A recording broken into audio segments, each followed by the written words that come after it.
What's going on, Geminis? It's your boy Gem Mint. We're here with another review on the Batman by Grant Morrison Omnibus Volume 2, so stay tuned.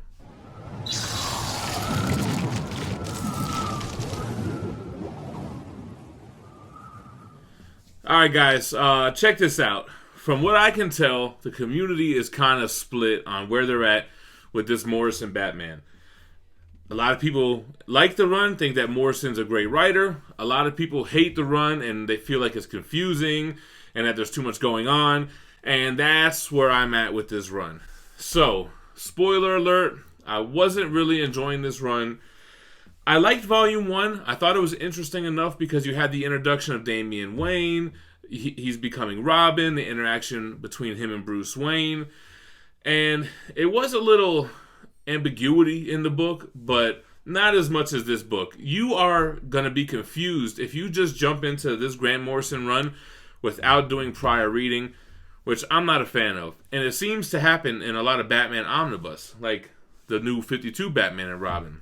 First off, let me start off by saying I knew that the Grant Morrison Batman stuff was going to double dip with the Absolutes, but I thought it was only with Batman Incorporated.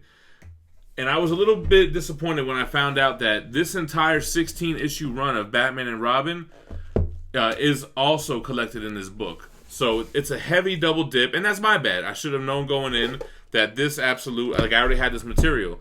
And I have read this Absolute a couple years back. I didn't really remember the story. I just read it again, and I still don't really know what the hell happened. So maybe it's me, or maybe it's just the run. I don't know. But this collects those 16 issues, Batman 700 through 702, which is, so you have 3 more issues, and then The Return of Bruce Wayne, number 1 through 6.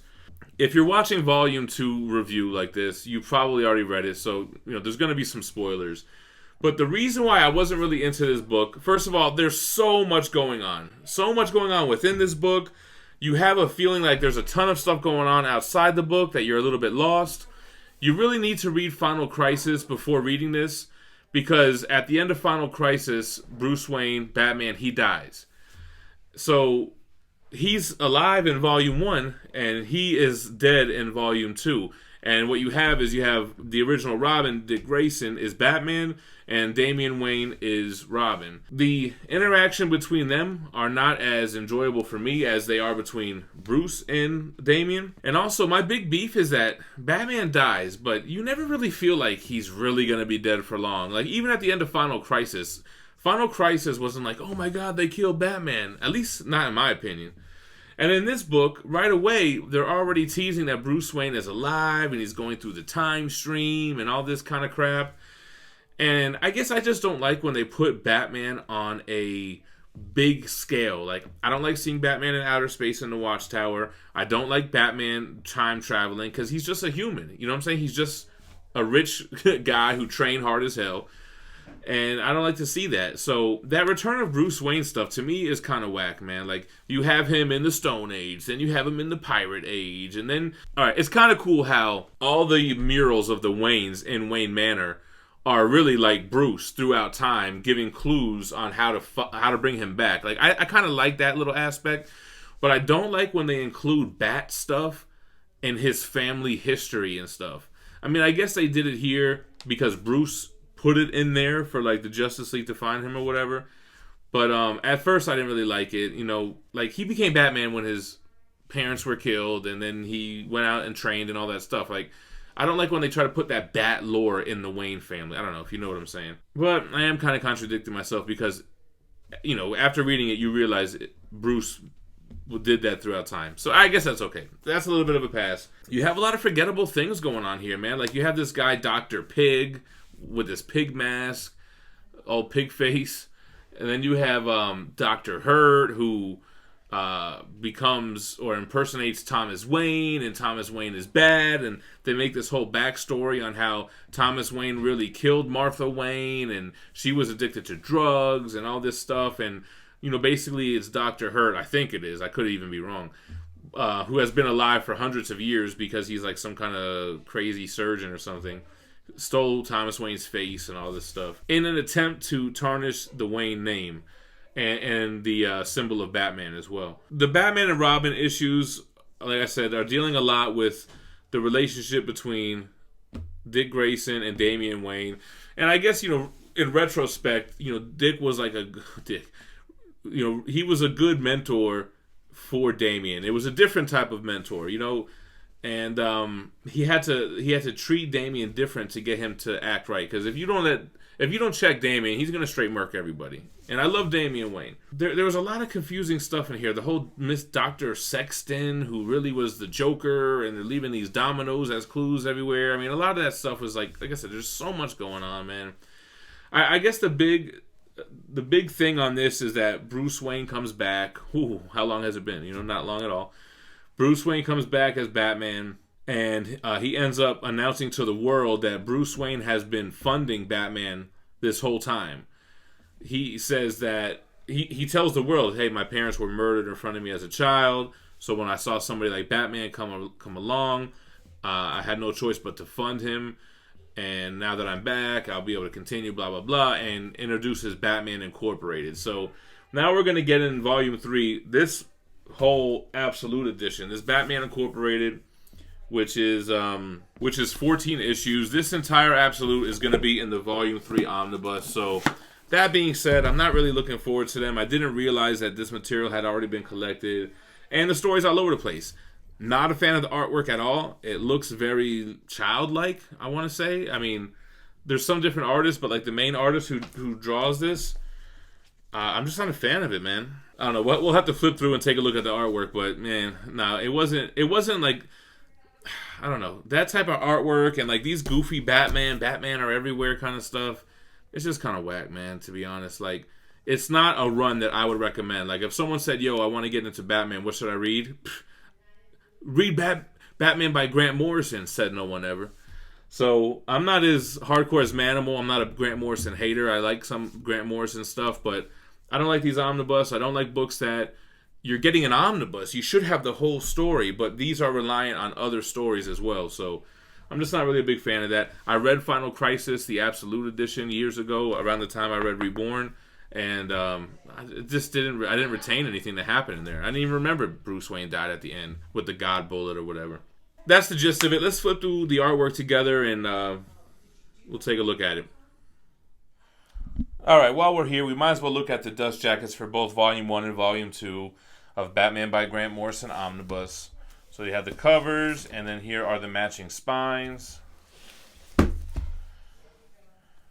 Here are the back of the books. They both have $100 cover price, so pretty typical for an omnibus.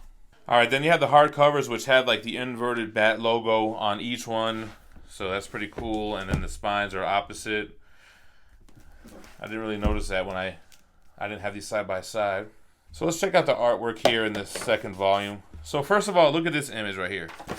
That doesn't look like Batman or like something that is dark and I don't know. It just looks so whack to me, man. Like, what is that?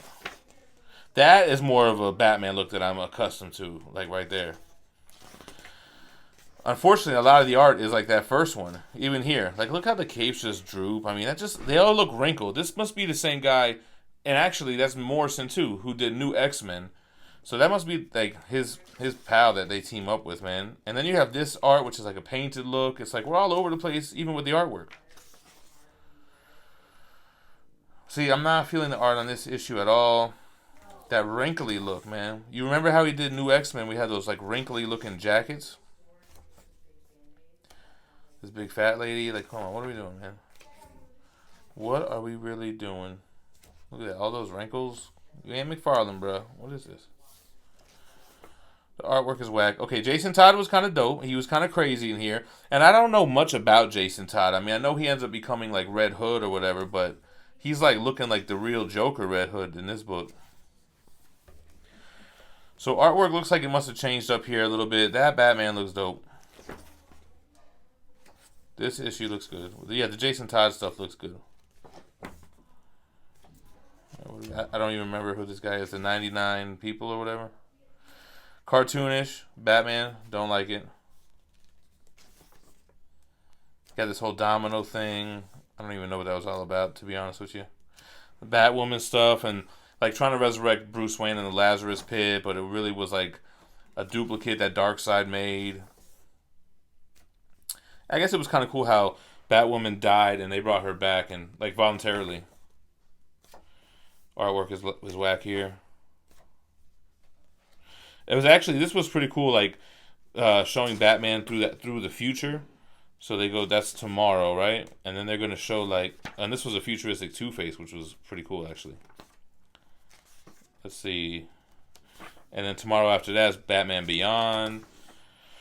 But then they go to the year 3000 Batman. And then they go to the year, what the hell, 85,298. That was pretty crazy. Oh, it was so whack too, man. So like Damian gets shot in the back. I think is it by Joker, yeah. And so Talia al Ghul takes him back and does surgery on his spine. They replace his spine. Like, come on, bro. They show it, replacing his spine. And on top of that, they're able to now control him through that replaced spine. That was whack. Having Bruce Wayne in the Stone Age was whack. And see, like, this guy's, like, I don't know. I just don't like that, making that Batman stuff. Prehistoric Batman? Come on, man. This is the guy Sexton, who's really the Joker. This is like some time beast that kind of is following Bruce throughout time.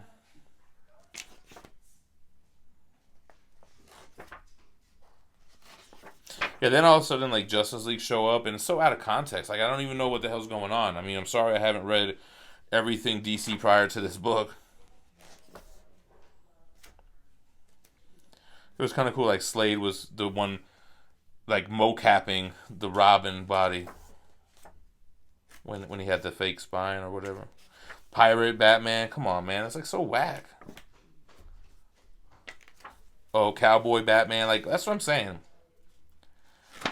They just use, like, that going through time thing to, like, make 90s action figures versions of these comics. Shit was whack, bruh. This is Thomas Wayne. That whole Dr. Wayne. And look at this Joker. It looks so weird, man. Like, the artwork on this was whack, too, man. Like, it just doesn't look like Batman and Robin, man. Jonah Hex. Here's that Dr. Pig stuff. I didn't really understand anything that was going on with Dr. Pig, to be honest with you.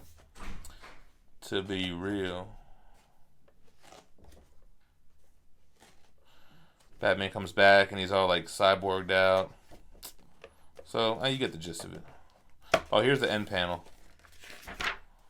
Bruce Wayne's back. He addresses the public like Iron Man style. Now we're Batman Incorporated. And I haven't read Batman Incorporated, but it looks whack. Alright guys, thanks for checking out the review. Let me know what you think. Am I tripping? Let me know in the comments below. I posted something similar like this in our Facebook group, Geminites, and a lot of people were like, yo, I couldn't fuck with it, or I agree, this shit is whack. And then there was a couple people like, you're just an idiot, Jim. Grant Morrison's the best writer of all time. And I do kind of see glimpses of like very smart writing in here. But overall, it feels like, it kind of reminds me of like Jay-Z talking to Nas. Just because he wear kufi don't mean that he bright. It just means you don't understand all the bullshit that he writes. And with that, I'm out. Stay minty fresh. Peace.